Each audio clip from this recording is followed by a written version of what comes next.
Hello again, everyone, and welcome back to Reddit Aliens. I am John, and as always, thank you so much for being here. A good topic? Let's do it. What's your downright creepy, supernatural, or unexplainable story? Please remember to like, share, and subscribe. Growing up, our house was very haunted, and even though it's not as active today, I still get creeps sometimes when I go home to visit. A few years before I was born, my great-grandmother died in what would become my bedroom, her sitting or TV room.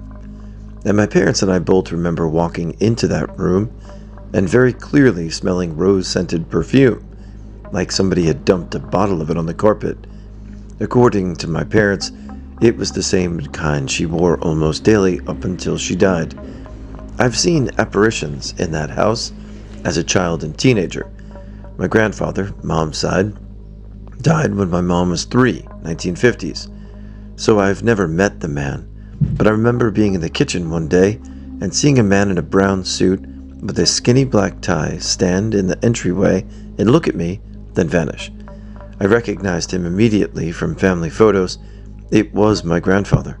I've seen blue lights or orbs during the day in different rooms, felt cold spots, been touched by invisible hands, heard footsteps when I was home alone, and even had drawers or cupboards open spontaneously in front of me. Nothing was ever scary per se, but a lot happened that was certainly unnerving. Over the years, I've lived in 2 houses that were almost certainly haunted. The incident that scared me the most happened in the house I lived in just a few years ago. I had grown up in a house that was renowned for activity, and the thought of ghosts doesn't really scare me. After all, they're only people, right? This house had a history of strange occurrences. Lights that turned off and on by themselves, footsteps and voices that couldn't be explained, extremely rural and no neighbors close by, banging sounds from the basement, and most disconcertingly, the sensation of being poked, either during the night while sleeping or whenever you were in the basement. But all of that seemed benign, so whatever. I was interested in communicating with whatever was there, and had gathered a couple of interesting EVPs. I really wanted to set up a video camera, but didn't have the money to invest. Instead, I got a digital voice recorder and reasoned that I would record the activity on it until I could afford what I wanted. I decided to set it up to record overnight. Now, there are 2 things that are important to the story. Bear with me, this is important. The first is that this house was built as a 1-room house originally. Over the years, they added a kitchen, bedroom, full bathroom, laundry room, and then an addition containing a 2nd bedroom, half bath, and new kitchen. The old kitchen became a formal dining room. The point is that the house was built haphazardly, and sound does not carry from one end to the other. The second point is that I have an alarm clock with a built-in spa sound machine that I use on the rain feature. And since I'm a little hard of hearing, the ringer is always cranked up to maximum volume. So I tucked my elderly dog into her kennel that night and set up the recorder just between the dining room and laundry room, i.e. as far across the house from our bedroom as possible. I took the 2 younger dogs and cat into the bedroom with my husband and me, and we went to bed. The next day, I began to listen to every minute of the recording, hoping there would be some form of communication. It took a couple of days. The recording starts with loud clattering as I place it on the table. Then I can be heard walking away, and from the laundry room telling my dog, "Good night, Bonita." Then I pass by again and can be heard moving away. My husband and I can be heard, but not well enough to tell what we're saying, talking for a couple of minutes. Then the sound of rain machine, sounding like a waterfall. After a few seconds, the sound became a muted roaring sound as we shut our bedroom door. The timestamp showed around 10:15 p.m. And then there's nothing but the muted sound of the rain until about 2 a.m. Then you hear the sounds of the dog's nails clicking on the hard floor of the kennel. Sounds like her scratching against the floor, whimpering, panting. More clicking. This goes on for about 5 minutes. Then her whimpering grows more distressed. Her panting becomes panicked, as if she's hyperventilating. Then she stops. It's quiet for a moment, then a small bark. It's a sound I recognize because she does it every morning as I walk through the kitchen to make the coffee. It's her. Hey, you're up. Let me out. Bark. I check the timestamp. 2:18 a.m. And then I hear it. In a stage whisper, frighteningly close to the recorder, Bonita. The dog yelps and begins to scream and almost drowns out the giggle. The giggle is the same voice that whispered my dog's name. My voice. I'm waiting for my husband when he gets home. I played the recording for him. He shrugs. So you fussed at the dog. I didn't get up that night. Okay, well, you know you sleepwalk. That's all it was. I shook my head. No, listen to it from the beginning. The bedroom door never opens. My husband took the recorder down into the basement. I assumed that he listened to the whole thing from the beginning. There was more after the first whisper. The dog's name was shouted several more times. Each time the dog would panic and the voice would giggle. After about 20 minutes it stopped, and the dog eventually quieted, and I assume went back to sleep. I listened to the tape all the way through, just to be sure. At no time can you hear a change in the muted sound of the rain machine until we get up at 6 a.m., which means that our bedroom door never opened, which means that whatever was on that recording was not me, but was pretending to be. I got rid of the recorder. I didn't want to ever hear that again. It scared me worse than anything else had ever at that point. I never tried to record anything else in that house. I pretended that it never happened, and I never heard anything else that sounded like me. Much as I wanted to just comment later on with a story you guys will get to that involves a Ouija board and the consequence of that, this one made me really think, like, could it just have been her sleepwalking? And I mean, if you don't remember when you sleepwalk, you don't know, but then they didn't hear the door open. I don't know. But these were all stories, and again, just so you know, some of the stories are much longer than normal today, so sit back, relax, and enjoy. See you guys soon. When I was little, around 3 years old, I would have dreams of another little girl who lived on my bookshelf. She had short hair pulled aside with a barrette. She wore a simple dress and shoes with buckles on them. She always appeared as a yellow, translucent person. We were friends, and I would sit on the floor, and she would sit on the top of the bookshelf and look down at me. We always had fun, but when she got mad, she could zap me. It would tickle like being tickled badly by a friend who you wanted to stop. I would yell at her and run away. Fast forward 20 years, while on vacation with my parents, we were talking about the old dreams and the memories when the tickle girl was brought up. I reminisced about the dreams with her, and my parents' faces went funny. When I asked what was wrong, they said, "Honey, those weren't dreams. You used to sit and talk to your bookshelf all the time. We would hear you laughing in the other room. Other times, we would hear you get so mad that you would yell, but you were the only one in the room." Gives me chills to this day. When I was about 7 or 8, I used to have sleepovers at my grandma's a lot. My aunties are only a few years older than me, so it worked out great. Anyway, one of the times I was in bed and it was about 3 in the morning, and both my aunties were sleeping. So I rolled over to look at the toy horses, and I swear to God, they were moving.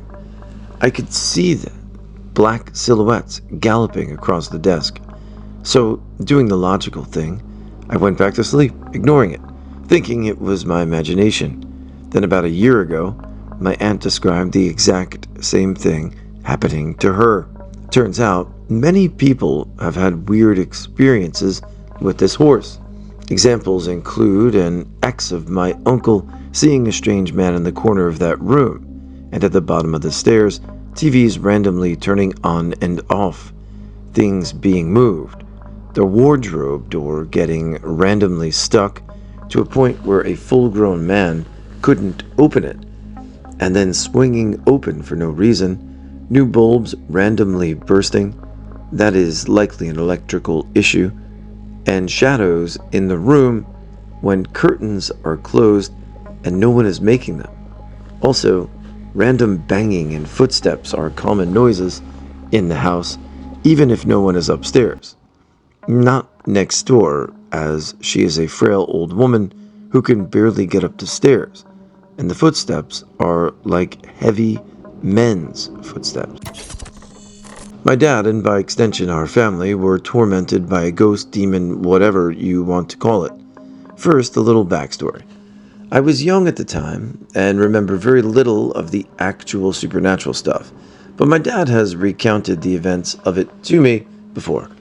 It started when my dad was trying to get his life together. My dad had done a lot of things in his past drug-wise and had been around a bad crowd, but he had left them and wanted to be a good dad to his kids. He didn't quit cold turkey, so he still drank and was usually out of the house drinking. On one occasion, he was out drinking, and he tells me that he vividly remembers seeing a black smoke come out of his can that slowly rose until it had taken a devilish form, and it cackled and laughed, saying that he was going to die. When my dad dropped the can, the apparition disappeared. He was terrified and decided to go home, thinking he was drunk. This wouldn't be the last time something like this would happen, however. Fast forward to some time later. I don't remember how much time he told me himself had passed. My dad was watching over me and my brothers one night while my mom was away on some errand. At that point, my dad drank less. He was working more, and we had a relatively okay life. My dad was making sure that I and my brothers were taking our baths before getting ready for bed. I could do this myself, so my dad focused more on my brothers. I remember watching TV when my dad came running through the living room in boxers and a white t-shirt and running outside. What happened was that my dad was in the brothers' bedroom and had just finished drying them off when the room had started to go black. He saw smoke fill the room that eventually turned into black nothingness. He felt weird and noticed that the skin on his arms began to move. He looked at his arms, and it looked like there was something under his skin moving and crawling in every direction. Then, he heard a voice that started out as a whisper that told him in a taunting, menacing voice, "Scratch your arms." He then felt a force grab him from behind, making it impossible for him to run. Due to him having hung out with a tough crowd, he began to cuss at it and call whatever it was a coward, eventually breaking free and proceeding to run outside and get the neighbor to help him. Only after escaping did he realize that the implications of what had happened and the fact that we were still inside. At the time, my mom was back from her errand, and they both went in to find us okay and the room back to normal. Over the course of months, the dark smoke would continue to creep up on my dad whenever and wherever it could. It was a stressful time for us. I personally only witnessed the odd side effects of what my dad was going through, but it all stopped when we looked for help. My dad has more things he experienced as a kid, and there's a bit more to the story, but they're just details, and this is the main thing that I always remember. I live in Maine. What does this mean? It's very common to see lobstermen, and very rare to see anybody on your property. Also cold plus snow. Anyway, I was over at a friend's house participating at a party, and a bunch of us guys were going to sleep over. I know, unimaginable, right? Sounds like the plot to a cheap horror movie. We had just gone to bed at 3:30 in the morning on his pull-out couch in the living room. I had just started going to sleep when I noticed a figure standing on the other side of the door, standing on the porch. I think nothing of it, probably a weird shadow from the trees. Of course, there's a winter storm going on outside, so the wind is blowing hard. That's when I noticed that this particular shadow isn't moving. with the tree shadows. It's still standing in the door, staring through the window at us. This is when I call it out to the others, who were kind of not really asleep. We're so freaked out that one grabs a BB gun, the other grabs a baseball bat, and I grab an effing handheld spotlight. There were 4 of us, but the host had fallen asleep. I shine the spotlight through the door, and there's nothing there. We once again reach the conclusion that it could be a weird shadow. This is where we start to notice the little details. Staring at this figure, they look like they had just come off a lobster boat in a heavy rainstorm. They had the lobster hat, and the weird little way the jacket fell told us that it was someone dressed up like a lobster man. Like I said earlier, extremely common. The part that was freaky was the way the hat kind of sagged down around the head, almost unnaturally. Trust me when I say that hat is old when it sags like that. At this point, we're thinking it's some dick playing a prank on us. So, being the main boys we were, we decided to beat the ever-loving shit out of this person. I shined the light to blind them as the other 2 advanced. They reached the door and I realized there isn't anyone around the door. So we once again conclude that it was a shadow from a tree. They decide to go back to bed. I'm not entirely convinced, and I watched that damn thing until 5 a.m. when it just vanished into thin air after the light came up. My father, my foolish self, is thinking that I'm safe and I fall asleep. I wake up 2.5 hours later to see the host's mother struggling with the trash. Being the good kid I was, I offered to take it out for her because no one was up. As I open the door to go outside, this is where I see footprints in the snow facing the door. I could see the footprints start at the edge of the porch, up the stairs, and stand right at the door. The footprints then looked kind of like the person was pivoting on their right foot to get behind the wall to escape being seen a couple of times. They then lead up to the other edge of the porch with about a 15-foot drop and disappear. There is nothing on the other side of the edge, and nothing in the couple of feet of snow below. And while, yes, I did at first think snowdrifts, that there were clear boot prints with treads and all. The scary part is the trend matches rain boots, which go with the hat and jacket. This was one of my most fearful moments ever. It still makes me shiver just typing about it. The worst part about this story is people don't really believe me. But when you live in Maine, weird, haunty stuff happens all the time. I live in a town where the founder was cursed by a witch to have her forever dancing on his grave, and Taps thinks there are ghosts in the fort across the river. Supernatural stuff is kind of normal, but this freaked me out. When I was little, I used to be exceedingly paranoid to the point where I would bathe with the door open. I personally blame it on my brother, who loved to freak me out. He would constantly bullshit 10-year-old me with stories about dreaming of people at the window looking in. I know now that most of this was fake, but at the time I didn't. I was bathing with the door open as per usual, soaking up the warmth around me and enjoying myself. What happens next, I don't expect the majority of you to believe. Maybe I was getting tired or something. But as I looked out into the hallway that my bathroom led out into, I shit you not, I saw a Grayson white figure hobble past the door.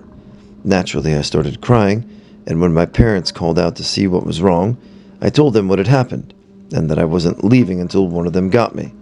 Cut to 5 years later. I am living a normal life. Nothing weird has happened since then, save for the onset of some very mild clinical depression.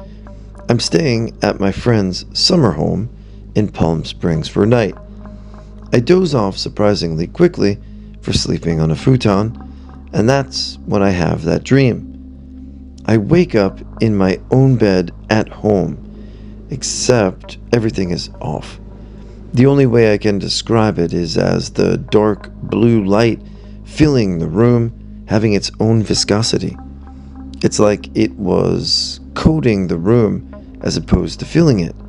Then things get weird. I see from the hallway that my room is connected.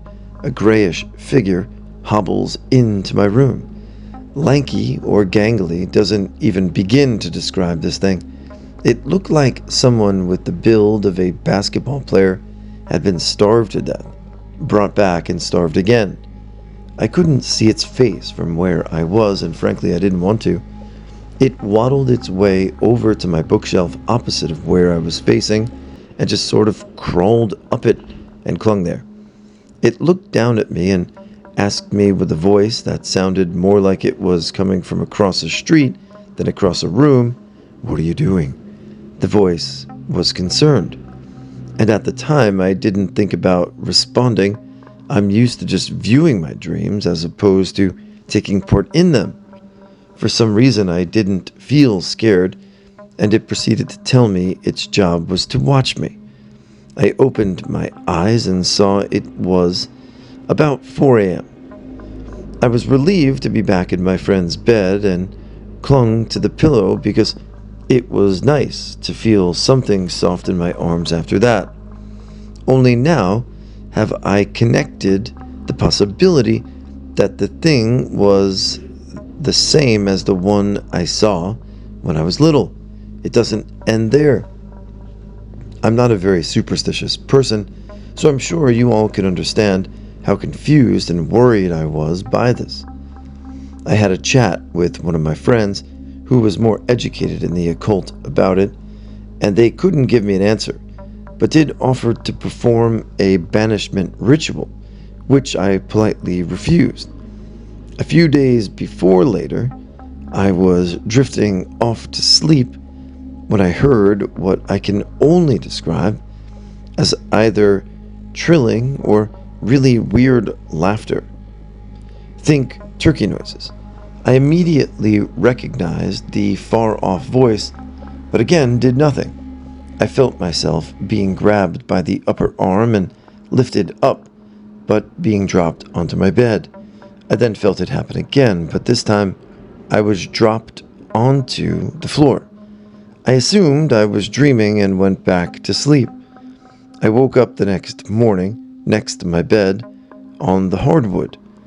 I hadn't sleepwalked in about 3 years, but I assumed it was that. I went into the restroom to freshen up for the day and found red marks around my shoulders area where I remembered being picked up by. I don't claim the story to be 100% proof ghosts are real. All this could easily be me just having some strange dreams, but that didn't make it any less scary to go through. I work at a hotel, and while I've seen a lot of weird, creepy stuff here, the first thing I saw will always stick with me. It was 3:30 a.m. Being the night auditor, part of my duties is setting up coffee for the early departures so their day is started on the right foot. The coffee bar is to the right of the desk, and about 50 feet from the coffee bar is the breakfast buffet and the kitchen. It's so early that neither of these have staff right now, and it's totally dark over there. The first thing I tend to do is go right in the cabinets under the breakfast buffet to get the tea box for the coffee bar. The buffet directly faces the kitchen, so that kitchen stuff can stock it faster and greet guests.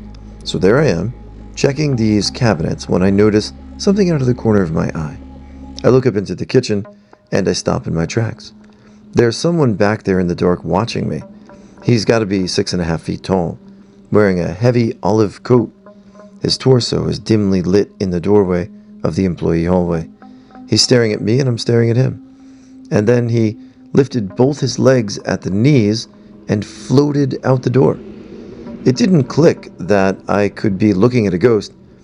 I took off at a run to search the employee areas for the mischievous guest. I've dealt with a lot of shit like this, and I'm not going to tolerate it tonight. I'm going to find this fucker and boot his ass to the curb. Except I never find anything. No one. Nothing. It takes me several long minutes to admit that it could be a ghost. When it finally clicked with me, I realized how many other weird things I've seen and heard here. Disembodied voices, slamming on the back door when no one's there, footsteps on the 5th floor. Since then, I've always seen 2 other ghosts right here in the lobby. And what I found is that it never feels scary at the time. Your brain just refuses to accept that it could be a ghost. It must be a guest who couldn't sleep. Must be. Back in about 2002, I was about 21. I was in the Marines and stationed in North Carolina. We lived in 2-man barracks rooms, kind of like college dorms. My roommate left for the weekend to visit his dad in South Carolina. Now, I grew up a huge Star Wars and Star Trek fan. I also had been and seen Close Encounters of the Third Kind, Fire in the Sky, and Communion. So as a kid, I was not so much afraid of ghosts or vampires or whatever else. It was aliens. My friend leaves Friday afternoon. I try to go to bed Friday night. As I'm lying there by myself, I swear I hear what sounds like a weird alien Morse code. I'm shaking. Some time goes by, I get up, turn on a light, and nothing. I grab a flashlight and try to go back to bed. After a while, I hear what sounds like some sort of machine starting up, then spinning faster, then slower. I get up, look around, again, nothing. I tell myself there's nothing there, try to go back to sleep, and then I hear what sounds like a conversation between 2 aliens taking place just a few feet away. I freeze. I tense up every muscle in my body and try to stay as still as possible, and that's how I stay until the sun comes up. The next morning, I find a few of my friends and ask them if they heard or saw anything crazy last night. No one describes anything like what I experienced. I managed to sleep a little during the day, but dreaded having to go through the same thing again. I go to bed, can't sleep at all, and it starts again. I hear a weird alien Morse code. I hear a whirring of something mechanical, like a drill. I hear a casual alien conversation. I hear something that sounds like a high-pitched lightsaber, and then I hear it all again. I'm just frozen, wide awake under my covers, convinced I'm about to be abducted, until the sun comes up again, and I look around. Don't see anything, then get up. A few hours later, my roommate gets back and tells me I look like shit. I tell him I feel like shit. Then I decide I don't give a shit how crazy I sound. I'm going to tell him about the last 2 nights. He sits and listens and actually doesn't treat me like I'm crazy. As I'm wrapping up the story, he unlocks his wall locker. His TV and Xbox are on. He must have just left it on after playing Halo or something right before he left. Then it happens. The sounds I heard at night start coming out of his TV. Well, it turns out that if you leave an original Xbox on, it plays a weird white noise screensaver. And that's what I was hearing. I did feel relieved that I was actually hearing something and not just being crazy. One evening around 11 p.m., I was playing my bass in my living room with all the lights on. Then it felt like gravity weakened, similar to the feeling when you're about to descend on a big hill from a roller coaster. I looked up from my instrument and saw this 7-foot-tall, oval-shaped, rippling mass, which was blacker than black. The best way I can describe it is like the absence of light. I was looking directly at it, and then it slowly began to move across the room and through the wall. I turned around and saw a white ball about the size of a golf ball hovering at the top of the doorframe. It stayed there for maybe a second or 2, then shot down diagonally into the floor. Shortly after that, the feeling of gravity returned, and then I freaked out because I had no idea what I had experienced. About a year later, I moved into an apartment building with my mom. One day afternoon, while she was at work, I was in the kitchen and I felt my mom's presence there. That same feeling you have when you know someone is in the same room as you, but you just aren't looking at them. Automatically, I turned around to ask for something, but instead I saw this humanoid being standing roughly a foot in front of me. I'm 6'4", so from where I was standing, it looked like it was about the height of where my chest is. It had no clear features. The entire being was vibrating on the spot and had swirling colors of red, green, and silver all over it. I looked directly at it and then got the impression that it noticed that I noticed it. Once it registered that rather than turning around, it turned inside out. Its front became its back, and its back became its front. Then it whizzed down the hall into the closed closet door. I calmly walked to the door and opened it, and nothing was there. The weird part about that experience was that I didn't react. I registered it as another mundane experience, like washing dishes. I went and watched TV after that, not giving it a second thought. When I was 17, my vavo, grandfather in Portuguese, had passed away from skin cancer that reached his brain. Out of the 12 grandchildren he had, I and he were the ones that got to hang out and enjoy the time we had, since my parents were divorced and it would be a 3-hour drive to go see him. It was one of the worst days I've had, and because of it, it has helped me a lot with myself. Anyways, a year and a half after that, in my senior year, I was in a Protestant private school that would go from Texas to Illinois for Brig Church Camp, where other schools would meet up from all over the country. One of the times we had a church service going on, and it was right at the end, where everyone goes up to the front and does the jumping and whatever craziness people do to worship. To me, going to churches all my life, I've seen things that are explainable and sometimes just things that are hard to explain. The unexplainable happened that night that I'll never forget. As I was up the front, just with my eyes closed, head down, looking at the floor, and just looking like I was praying, I heard a voice say hi to me. I thought it was just someone from my group that wanted to say hi. Then I hear it again, and I look up to see who it was. It was my vavo looking at me. I was so shocked, I literally flew back and freaked out at seeing him right in front of me. I literally broke down and started crying so much. My teacher came up to me to see if I was okay, since she saw me fly back in shock, thinking that I was having a holy presence moment. I just kept repeating to her out loud, "I saw my vavo, I saw my vavo."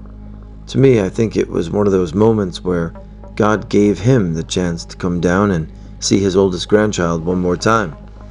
Even though I almost pissed myself there, it will be something that I will never forget. My grandparents' house has been poltergeist activity since 1970. It started when my mother and her 2 sisters, Louise and Teresa, were playing around in a cemetery. I know, were they playing in a cemetery? You got me by the ass on that one. My mother apparently forgot about the age-old don't walk on the actual graves asshole rule when they were playing hide and seek and was running from Teresa. She stepped onto a grave and the ground gave way and she fell into the grave. According to her, the grave was from 1907 and bore the same name as hers. They scooped some of the dirt out, took it home, and got out their Ouija board. Jimi Hendrix had just passed away, and her older sister decided she wanted to contact him. They decided that the best way to increase the power of the board was to sprinkle the grave dirt around the board, light some candles, and turn out the lights.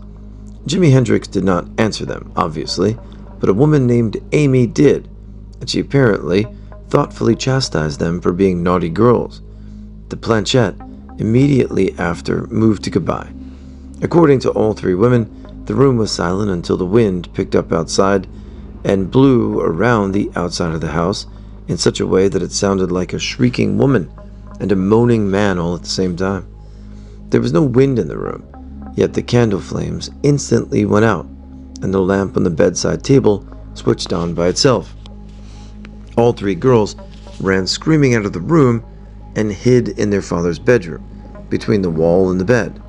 After they calmed down and no longer felt threatened, they discussed what should be done next. They went back into Louise's bedroom, where they had been performing the seance, brushed the dirt into the linen handkerchief, retrieved the board, retrieved the salt and matches from the cupboard in the kitchen, and went outside. In the backyard, they said the Lord's Prayer while holding hands, sprinkled the board and grave dirt with salt, poured gasoline on the items, and burned them. They went back inside feeling like this was over and tried not to think about it anymore. Nothing happened for a few weeks until the youngest, Louise, began having terrible nightmares, to which she would wake up screaming several times a night. My mother was next, followed by her older sister, Teresa. My grandparents, both very quiet and not the type to tell tall tales, described the upcoming months as nights with no sleep, rushing from one room to another, flicking lights on and off, falling into bed after soothing one's daughter, drifting into sleep, only to be awakened by another screaming girl. This went on for several months and then stopped abruptly. Just as my grandparents were beginning to feel well rested, Louise began screaming for her mother and father in the night again. "There are people in my room."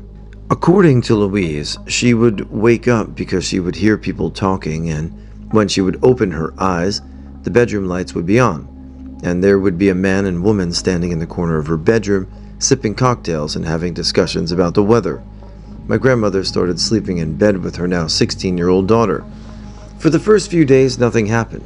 Then my aunt poked her awake in the middle of the night.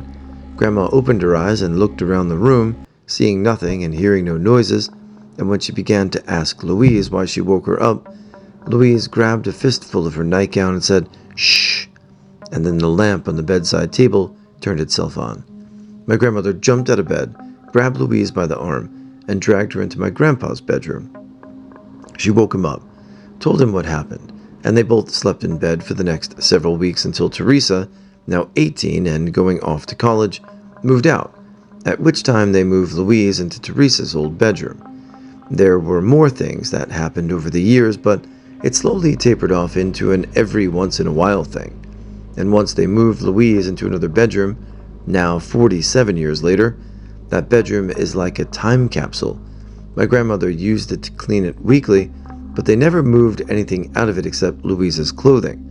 All the furnishings have stayed the same, and after years of refurbishing every other room in the house, that room still has pea green shag carpeting and orange and gold owl wallpaper. Since Grandma died 10 years ago, no one has really bothered with the room, except for the occasional cleaning it gets when there's one too many extra overnight guests and someone has to sleep in there, and no one ever makes it all night. We almost always wake up to find the person sleeping on the couch. At night, when no one is in the room, you can hear people talking, a lot of people, like there's some kind of party going on in there, coming from that room. As a child, that room was the source of nightmares. All the older cousins would play tricks on the younger ones to force them into that room, only to lock them in. I myself was locked in that closet when I was 7, but that's a whole other story. Until their cries for help attracted adult attention, or even just the standard, "You're too little to play with us. You have to stay in the back bedroom for 5 minutes alone if you want to play." They've been small bouts of activity throughout the home over the years.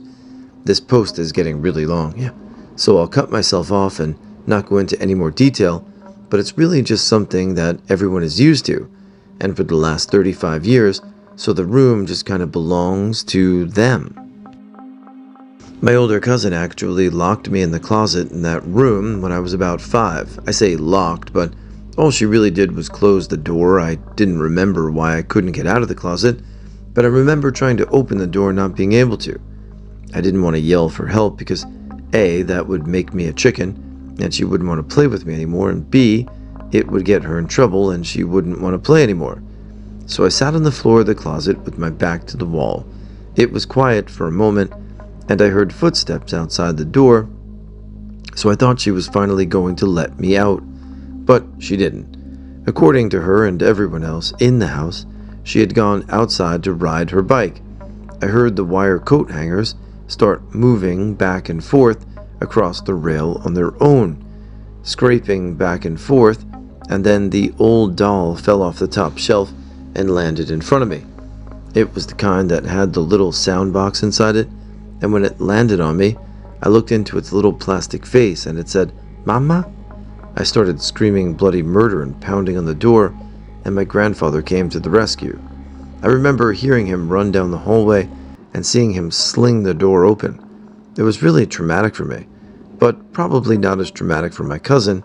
He made her sleep in that room by herself that night as punishment.